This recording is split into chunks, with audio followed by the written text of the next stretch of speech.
In 1857, in a small village in Missouri, a woman named Sarah and her son Devin, who wears a leg brace, are waiting for their guide. But the guide is late, irritating Sarah.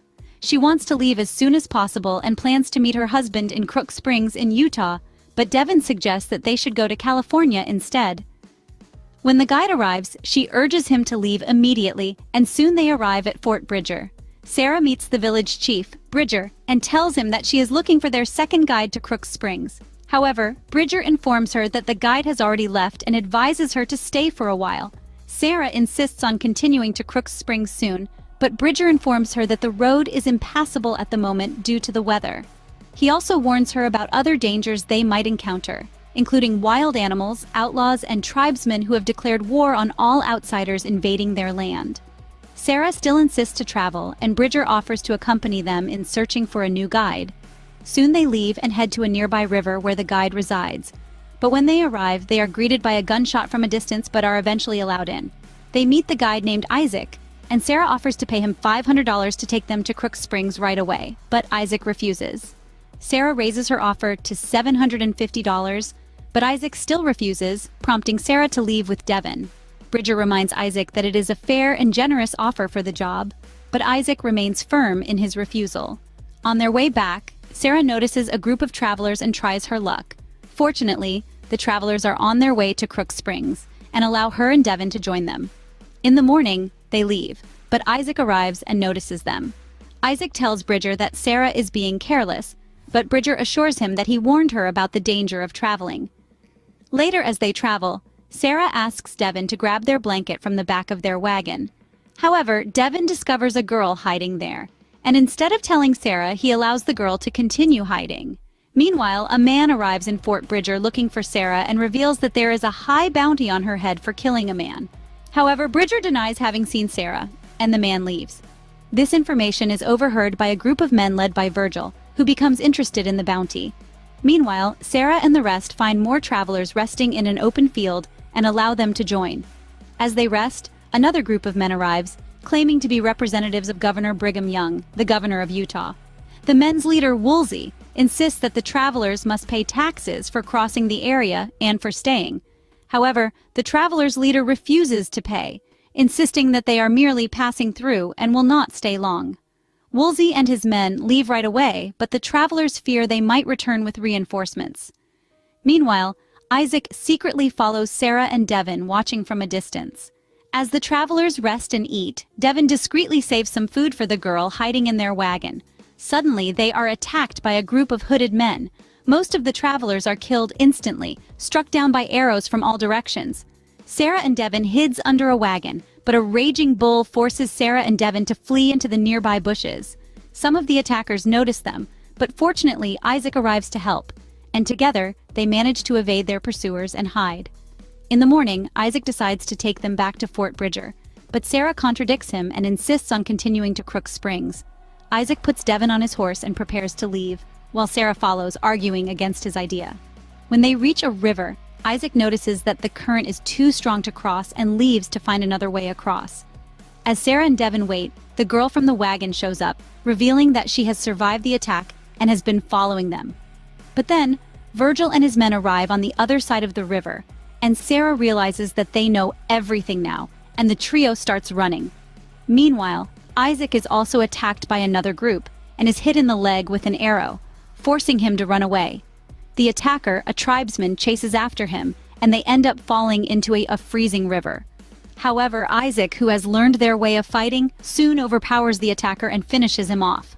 After some time, Sarah, Devin, and the girl named Two Moons end up in the freezing river, but they need to rest for a bit, and Two Moons starts making a fire for the night. When night falls and they fall asleep, Isaac finds them and decides to get rid of Two Moons from them and instructs her to go home, but Sarah and Devin defends her.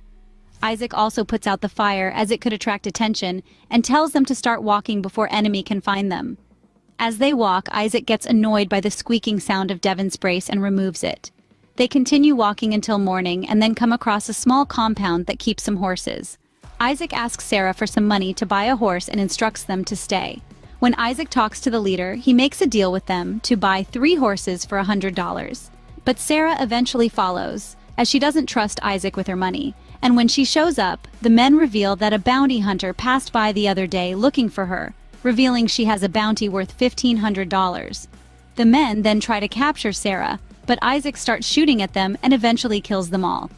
Isaac confronts Sarah about the bounty on her head, and she reveals that it was just self-defense.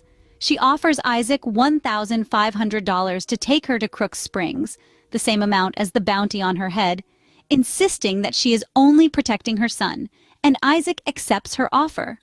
Soon, they prepare to leave on horseback, but Devin realizes that Isaac has been shot and is bleeding, and as they travel, Isaac falls from his horse, unconscious. They stop to tend to his injuries, but while Sarah fetches water from a nearby river, a tribe called the Shoshone finds them and takes Isaac on horseback to their village. When Isaac wakes up, he finds his wounds already healing. When he goes out of his tent, he learns from Sarah that he has been asleep for 2 days.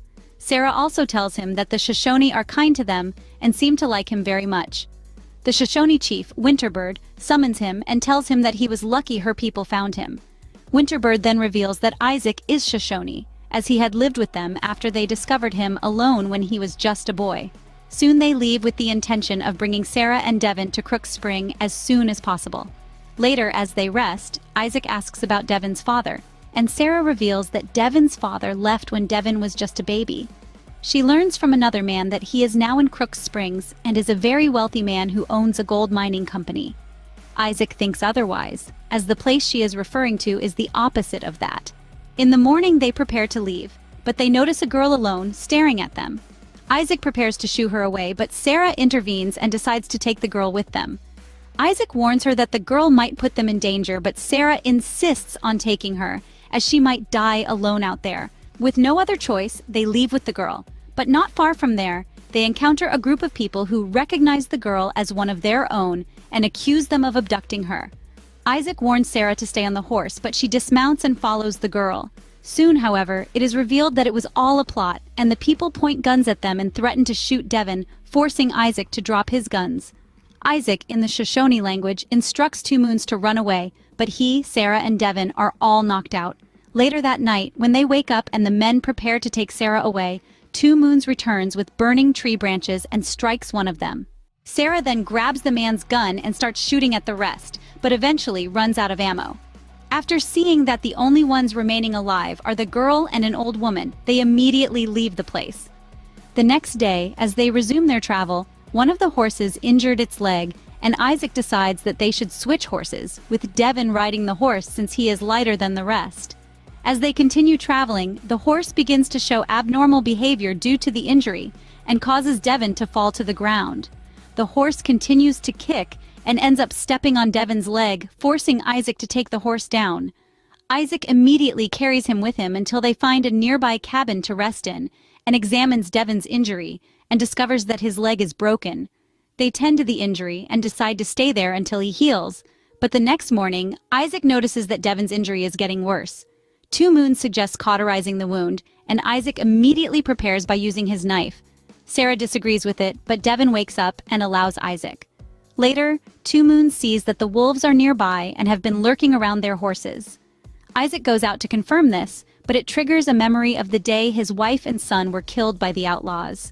He reveals that he tried to move to find a better place to live with his family, but it turns out that all the places are the same. Later that night, Devin is feeling better and is now awake, and while Isaac tends to him, Sarah goes outside to fetch some herbs. However, as she does this, Virgil appears from behind her. Isaac notices that Sarah hasn't come back yet and realizes something is wrong. As he prepares to step outside, several men begin shooting at the cabin, but fortunately, no one gets hit, and when Isaac realizes they are reloading, he steps out, fights the men, and takes them all down. One of them is still alive and reveals that Virgil took Sarah to claim the bounty. Isaac hands Two Moons his gun to look after Devin and prepares to follow Sarah, immediately leaving. After Isaac leaves, the bodies around the cabin attract the wolves, and some start to force their way inside. A few wolves attempt to destroy the cabin's wall, and Two Moons shoots them, but one of the wolves eventually manages to enter and attacks Two Moons. In the struggle, she loses control of the gun, but Devin picks it up and shoots the wolf. In the morning, Virgil assigns one of his men to scout for anyone trailing them, while Isaac continues to track their progress. Sarah offers Virgil the same amount of her bounty for her freedom, but Virgil remains firm in his decision to take her back. Isaac soon finds the man who is scouting for him and catches him off guard. Later that night, as Virgil and his men rest, a man arrives on horseback but refuses to respond, so they start shooting at him. When they investigate, they find that it is their scout, and Isaac begins shooting at them from the back, and then unties Sarah and instructs her to run. But Isaac soon runs out of bullets, and Virgil finds him, and a fight ensues, with Virgil overpowering Isaac. However, Sarah returns and helps, and Isaac gets Virgil in a chokehold, and Sarah then strikes Virgil with his own knife. After confirming that Virgil is dead, they leave immediately to return to the cabin. However, soon after, Lucas, Virgil's younger brother who was hit in the leg, comes out of hiding and finds his brother dead. Soon, Isaac and Sarah arrive back at the cabin and discover that Two Moons survived the wolf attack, with Devin tending to her injuries. They then leave and resume their journey toward Crook Springs. After traveling for hours, Isaac brings them to a nearby river and reveals to Sarah that Crook Springs is just half a mile away. He explains that it would be best if he is not with them when they arrive to avoid arousing suspicion from others. Isaac also reveals that Crook Springs is no different from Port Bridger, and that it would be best for them to head west to California instead, where they can start a new life. Sarah immediately tells Devin and Two Moons that Isaac will not be continuing with them. Although Devin disagrees, they bid farewell to Isaac. Sarah shakes Isaac's hand and thanks him. But after Isaac leaves, Sarah follows him to confess that she has fallen in love with him, though it's in the wrong place at the wrong time. They share a kiss momentarily, and soon Isaac leaves. But when Sarah returns to her horse, she finds the money she had offered to Isaac all inside her bag. Later, as Isaac rides his horse back, he notices something on the ground and realizes it's the girl's doll from earlier, the same one he had seen on Virgil's horse, and suspects that someone might have followed them. At the same time, the trio notices Lucas, who have been following them, with intentions to take revenge on Sarah after witnessing her kill Virgil. Lucas points a gun at them, but Isaac arrives and shoots him instead. Lucas returns fire, but Isaac eventually takes him down from his horse and finishes him off. When Sarah approaches, she finds Isaac with fatal gunshot wounds and holds his hand until he eventually dies. Later, they take Isaac to a nearby mountain for his funeral pyre and bid him goodbye for the last time. Soon after, they leave, with Sarah, Devin, and Two Moons deciding to skip Crook Springs and continue their journey towards California, following Isaac's advice. See you in our next Film Flash. Thank you for watching.